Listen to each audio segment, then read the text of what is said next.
At the same time the Roman Empire was developing its road network, a famous road in Chang'an was built.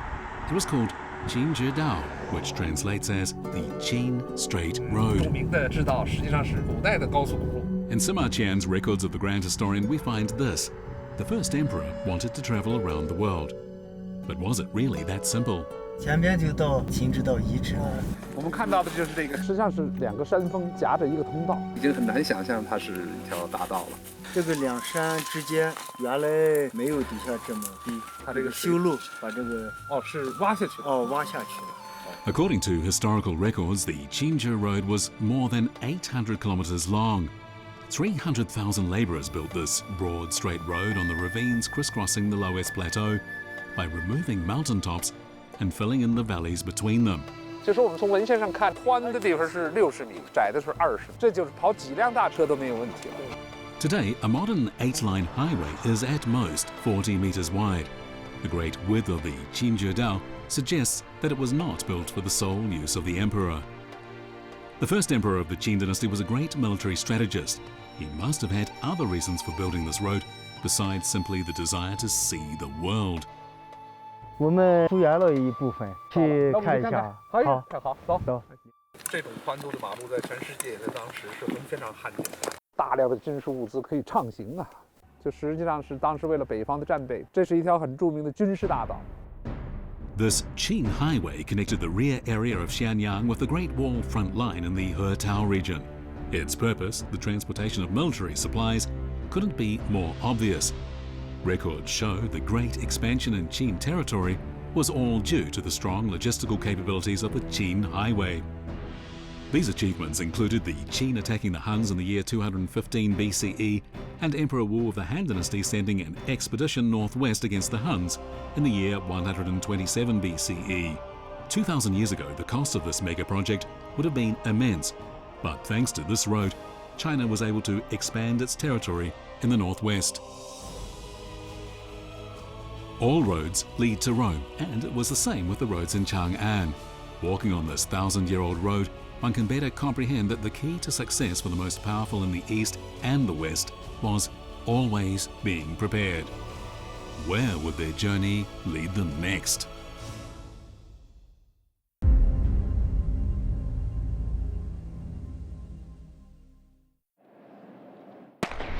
A long-distance race 2,500 years ago honored a Greek soldier who became the most famous messenger in history. That race gave birth to the modern marathon. But was this messenger marathon really the only way military information was transmitted in ancient times? The ancient Romans understood that marathon-style running was not adequate on its own for the efficient transmission of information.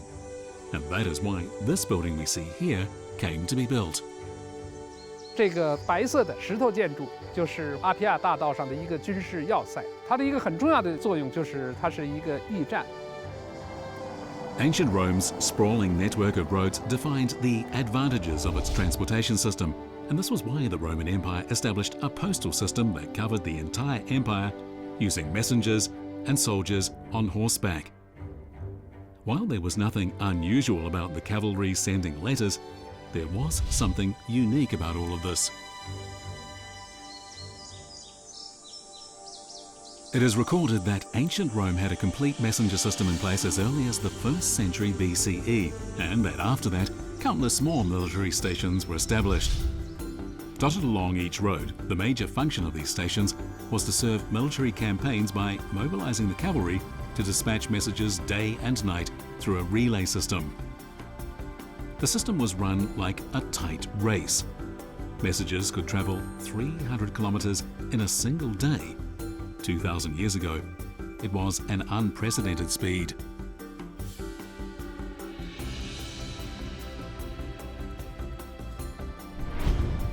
However, the life of a soldier relaying messages was a dangerous one. Weren't the Romans concerned that their messages concerning military intelligence would be intercepted by the enemy? In point of fact, they weren't. Records reveal that the Romans developed a secret code known as the Caesar Code Table. The principle was to replace the original content with different letters following a code that was constantly changed. Codes might seem obvious today, but at that time it was effective. As long as the meaning of the text could not be deciphered, the enemy could do nothing, so there was little point in trying to get hold of the messages. While the Romans deployed technical skills such as codes to pass on military information, the ancient Chinese adopted a very different method. 这怎么走过去啊？这也不行，这是黄泥道，这是。 Unlike roads in Italy, this road in Shanxi is just too muddy when it rains. People in ancient times would have found roads like this one just as difficult. So, without good roads, how did they manage to send urgent military information? 传说呀，周幽王烽火戏诸侯，通过点烟火的方式传信。这里边涉及到一种军事制度，就是用烽火传递信息。 Occupying a territory more vast than that of the Romans, ancient China did not have a well-built road network like the Romans had. They needed a smarter way to send military information quickly. Beacon towers had very definite advantages. 古代没有电子设备，怎么办呢？我们的古人想到了一个办法：白天用点烟的方式，晚上用点火的方式，在山头上建很多这样的烽火台。然后呢，此处一点烟或者一放火，远处就看到了。这样的话，就一力而行，接连不断地把消息传到远方。 The beacon tower has been used for thousands of years, from the Spring and Ottoman Warring States period right up to modern times. In the Qin dynasty, they were spread all along the border area during the construction of the Great Wall. But why did the Qin rely on them so much? Historical records describe how a well-designed signal system between the beacons worked. It was known in ancient times as the transmission method. Smoke of various shapes and colours and flares of different shades conveyed different information. It was the ancient equivalent of Morse code, and as long as the code was kept secret, the enemy would not know what the signal meant. 而这种传递信息的速度是非常快的，比这个直升飞机传达速度还要快一些。 From the mountains to the plains and from the hinterland to more central areas, it was this military intelligence relayed by beacon towers that made possible a line of defense that spanned thousands of miles in northern China, unifying its military might. In world history, it was a rare achievement.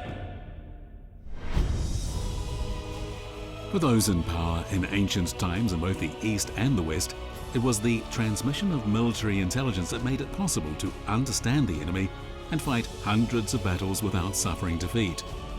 But there were still other challenges ahead. "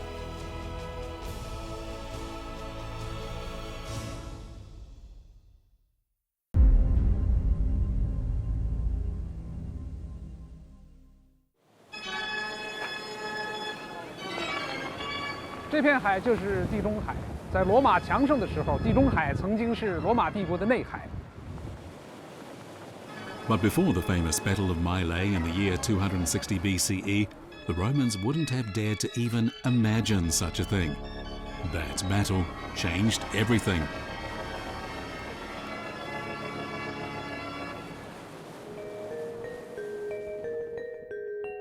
Looking out on this enormous sea, it's easy to imagine how sailors in the newly formed Roman navy must have felt when confronted with the maritime power of Carthage.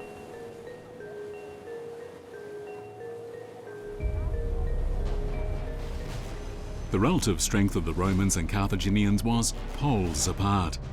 The navy of Carthage consisted of 130 large warships, while Rome had just 100 boats, which were much smaller. It would have been like putting a champion boxer up against a novice who had never been in the ring before. Carthage had all the trump cards. What transpired was almost impossible.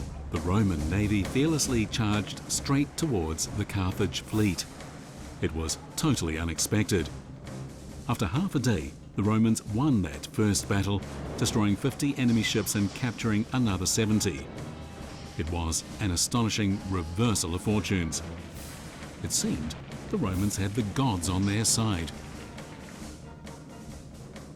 What really turned the tide was nothing more than a simple device consisting of hooks and wooden boards. It was a suspension bridge called a corvus.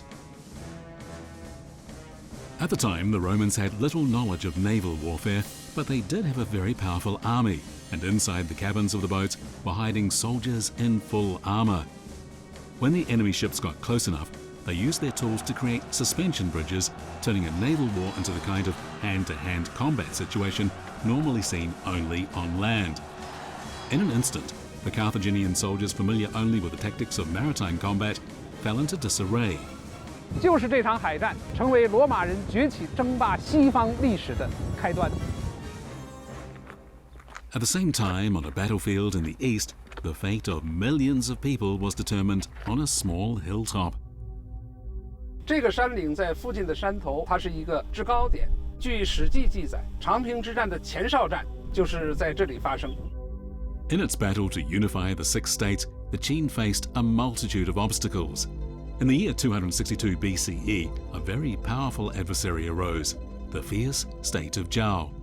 It's said that a total of more than 1 million troops were mobilized to fight in Changping, and that was about a sixth of the combined populations of Qin and Zhao. Qin gambled everything on winning by deploying 650,000 troops, who simply couldn't afford to fail. We're about to visit the ancient battlefield to see what happened.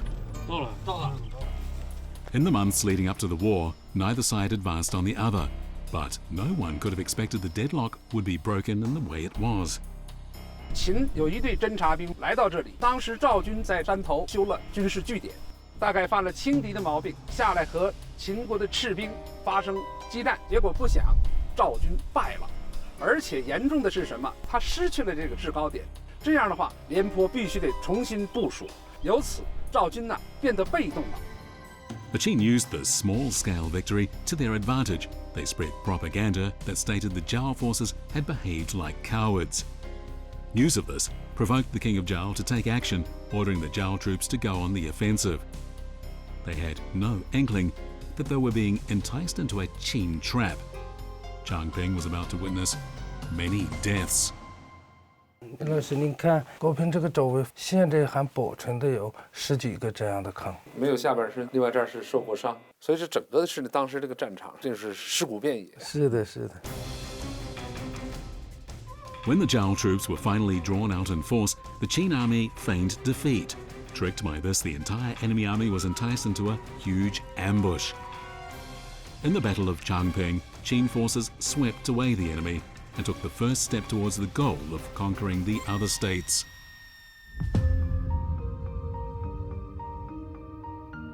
Although this ancient age of warfare is now history, the military strategies of leaders in both East and West ensured the continuation of their civilizations for thousands of years. From Chang'an to Rome, this part of our journey is coming to an end. But it will resume so that we can learn more about the history of humankind and its legendary accomplishments.